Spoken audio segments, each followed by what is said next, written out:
Halo, assalamualaikum warahmatullahi wabarakatuh. Sampai jumpa. Kita berjumpa lagi di channel 2 saja. eh Kali ini saya lagi sendiri karena Mas Kamandoko lagi ada kerjaan. Jadi kita cerita-cerita sendiri. Bukan cerita, apa namanya? Menceritakan kembali sebuah alur cerita film.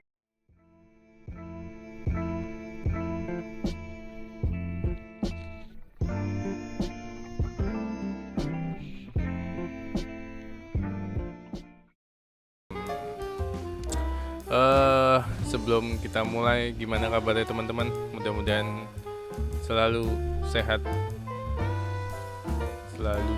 selalu. Film yang mau kita bahas ini sekarang genrenya itu apa ya? Thriller action. Filmnya itu judulnya Reprisal. Film ini disutradari oleh Brian A. Miller. Film yang dibintangi oleh Bruce Willis, Frank Grillo, Jonathan Sachs, Olivia Culpo. Pada tahu pastilah kalau Bruce Willis tuh siapa. Film ini dirilis pertama pada 31 Agustus 2018 dengan durasi film kurang lebih 89 menit. Jacob yang diperankan oleh Frank Grillo, seorang manajer bank yang dihantui oleh pencurian, kekerasan yang merenggut nyawa seseorang rekan kerja, bekerja sama dengan tetangganya yang merupakan mantan polisi, James, yang diperankan oleh Bruce Willis, untuk menjatuhkan penjahat. Sementara kedua pria itu bekerja sama untuk mencari tahu langkah pencuri selanjutnya. Gabriel yang diperankan oleh Jonathan Sachs, penjahat yang sangat terlatih, selangkah lebih maju. Ketika Gabriel menculik istri dan anak Jacob yang diperankan oleh Olivia Culpo, Jacob menyusuri jalan untuk mencari anak dan istrinya, sehingga membawa ketiga pria itu ke dalam sebuah konflik dan menjadi ada peperangan nanti di situ. Film ini dimulai oleh seorang pria bernama Gabriel menelpon 911 dan mengatakan ada bom di bawah jembatan. Kemudian ia mempersiapkan senjata untuk melanjutkan misinya. Gabriel adalah seorang perampok yang sepertinya sudah sering melakukan perampokan karena di tembok-tembok ruangannya terdapat peta-peta lokasi bank untuk melakukan aksinya. Pagi itu, keluarga Jacob bersiap untuk aktivitas pagi seperti biasanya. Jacob yang memberitahu istrinya, Christina, bahwa keuangan mereka cukup untuk 1 bulan ke depan. Setelah mereka selesai sarapan, mereka berangkat untuk pergi kerja. Terus setibanya di bank itu, Jacob bertanya kepada temannya kenapa banyak polisi. Temannya hanya mengatakan bahwa ada berita mengenai adanya bom. Jacob tidak mempedulikannya dan ia melanjutkan memasukkan kiriman uang oleh petugas pengantar uang ke dalam berangkas bank tempat ia bekerja. Setelah selesai, Jacob pun memberi instruksi kepada pekerja untuk bekerja seperti biasa tanpa harus memikirkan berita bom seperti yang sudah diberitakan sebelumnya. Setelah di ruangan kantornya, telepon Jacob berbunyi. Christina menelpon dan memberitahukan akan menjemput anaknya karena orang-orang panik dengan berita bom yang beredar. Beberapa saat kemudian, semua handphone di bank error, dan Gabriel pun datang menggunakan topeng dan senjata laras panjang untuk menembaki petugas keamanan di depan pintu masuk bank. Gabriel lalu masuk dan menyuruh semua orang untuk tiarap. Ia juga mengunci pintu bank dan memberikan 2 kantung kepada teller untuk diisi sejumlah uang.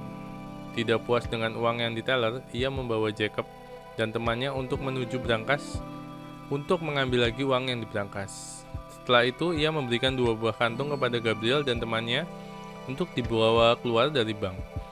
Belum sampai depan bank, ternyata bubuk merah yang berada dalam kantong itu meledak.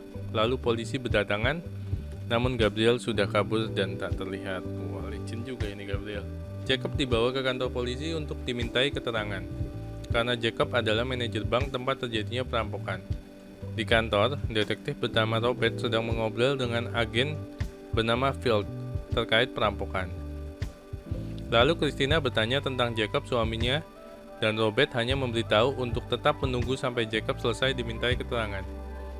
Di ruangan interogasi, Field bertanya kepada Jacob tentang perampokan yang baru saja terjadi dengan memperlihatkan foto CCTV di perampokan bank lainnya. Field berpikir perampokannya sama dengan perampok yang merampok bank tempat Jacob bekerja. Namun Jacob tak menjawab karena Jacob masih trauma dengan apa yang baru saja terjadi padanya. Malam harinya itu, Jacob terus memikirkan tentang perampokan tadi, sehingga pikirannya terus mengulang kejadian tersebut. Saat Jacob melihat berita, Jacob memberitahu Christina bahwa ia akan cuti karena perintah atasan. Christina yang tidak terima karena Jacob sudah bekerja lama di sana dan bekerja dengan baik hanya karena satu kejadian Jacob terkena imbasnya. Di sisi lain, pria bernama Frank ingin pergi dari rumah sakit. Perawat berusaha menenangkannya namun tidak berhasil. Lalu Gabriel datang dan dapat menenangkan Frank yang merupakan ayahnya. Malam harinya, Jacob bermimpi tentang perampokan hingga terbangun dan tidak bisa tidur. Lalu Jacob melihat investigasi perampokan bertopeng di laptopnya. Keesokan harinya, Jacob menceritakan tentang perampokan yang selalu diingatnya kepada James keterangannya.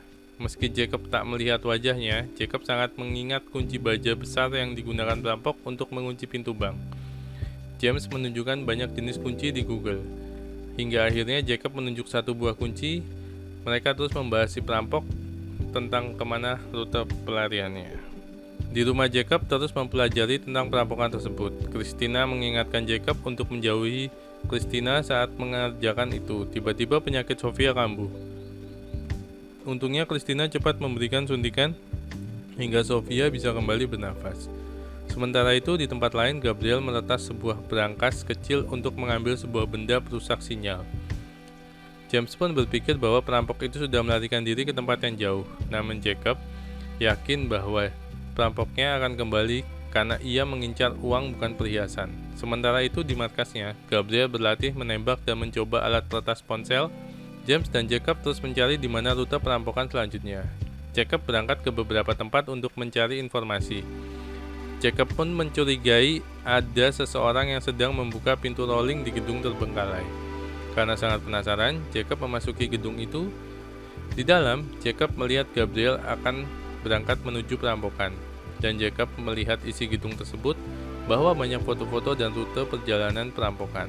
Setelah mengambil beberapa bukti, Jacob terus mengikuti Gabriel, dan di jalan, Jacob menelpon James dan memberitahu alamat gudang perampokan itu. Setelah tahu alamat itu, lalu James menelpon temannya di FBI bernama Casey.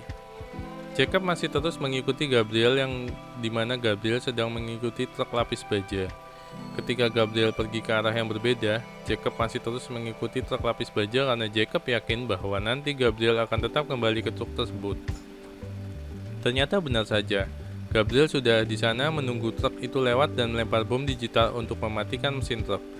Jacob yang melihat itu langsung menginformasikan kepada polisi. Saat sopir truk lapis baja keluar, Gabriel langsung menghajarnya dan meminta untuk membuka pintu truk tersebut dan memasukkan semua uangnya ke dalam kantung. Jacob berusaha melawannya dari belakang, namun Gabriel berhasil mengalahkan Jacob. Saat polisi datang, baku tembak pun terjadi, namun Gabriel bisa pergi dengan motornya ke sebuah pabrik. Gabriel lalu merusuh untuk bisa kabur dengan mobil lain, namun sayangnya, duit hasil rampokan tertinggal di parkiran karena ia pergi terburu-buru. Gabriel kembali ke gudangnya dan membakar semua barang-barangnya untuk menghilangkan bukti-bukti. Di rumah sakit, Robert memberitahu Frank kalau pabriknya terbakar. Frank hanya mengatakan bahwa anak buahnya akan mengatur semuanya. Jacob menyembunyikan kantung berisi uang di tempat persembunyian di halaman rumahnya. Ia masuk rumah dan makan bareng dengan keluarganya. Di tempat lain, Field bertemu pasien bernama Jensen. Lalu Gabriel datang dan menembak Field hingga tewas. Gabriel lalu mengancamnya dengan senjata dan bertanya siapa orang yang terus mengikutinya. Jensen langsung menelpon Jacob kalau ia mengajaknya bertemu dan akan memberikan pernyataan kepada FBI besok. Setelah telepon dimatikan, Gabriel langsung menembaknya. Setelah Jacob tiba di rumah sakit, Gabriel menelponnya dan mengancam akan menyakiti keluarganya. Jacob lalu menelpon James bahwa ia diancam Gabriel, keluarganya akan disakiti. James lalu mengambil senjata dan pergi ke rumah Jacob. Namun ternyata Gabriel sudah mempersiapkan CCTV di sana membuat James terdiam. Sampai di rumah Jacob, ia tidak bisa berbuat apapun. Gabriel menginginkan kantong berisi uang dibawa ke lokasi sendirian. Sebelum Jacob pergi, James meminta lokasi pertemuan dan memberikan senjatanya. Lalu, James menelpon Casey untuk membantu menolong Jacob. Casey pun memberi alat pendengaran untuk memberi arahan kepada Jacob. Setelah bertemu, Jacob bertanya di mana anak dan istrinya. Gabriel menjawab mereka ada di truk. Casey lalu pergi ke truk untuk menyelamatkannya. Saat Gabriel membuka tasnya, bom cat pun meledak dan Gabriel langsung menembaki Jacob. Untungnya Jacob bisa menghindar dan membalas tembakannya. Baku tembak pun tak terelakkan. Casey berhasil menyelamatkan Christina dan Sophia. Penyakit Sophia pun kambuh. James pun mencari Jacob untuk membantunya. Setelah James menemukannya, James menembak Gabriel hingga ia tewas dan terjatuh. James pun memberitahu bahwa Christina dan Sophia sudah diselamatkan. Jacob langsung pergi untuk menemui keluarganya. Oke, filmnya sampai di situ. Gimana guys, filmnya seru sih sebenarnya. Apa ya? Ya karena keterlibatan yang tidak sengaja. Ya karena banknya tempat ia bekerja dirampok dan kebetulan ia manajernya, dan ya itu, jadi dia disangkutkan dan akhirnya dia harus diberhentikan sementara. Jadi dia ya mencari keadilan. Oke, segitu dulu. Di sini lagi hujan guys, nggak tahu nih suaranya hujan masuk apa enggak. Mudah-mudahan enggak, kayaknya sih masuk. Nggak apa-apa, lagi musim hujan, biar adem. Oke, sehat-sehat selalu. Sampai ketemu lagi di konten berikutnya. Terima kasih.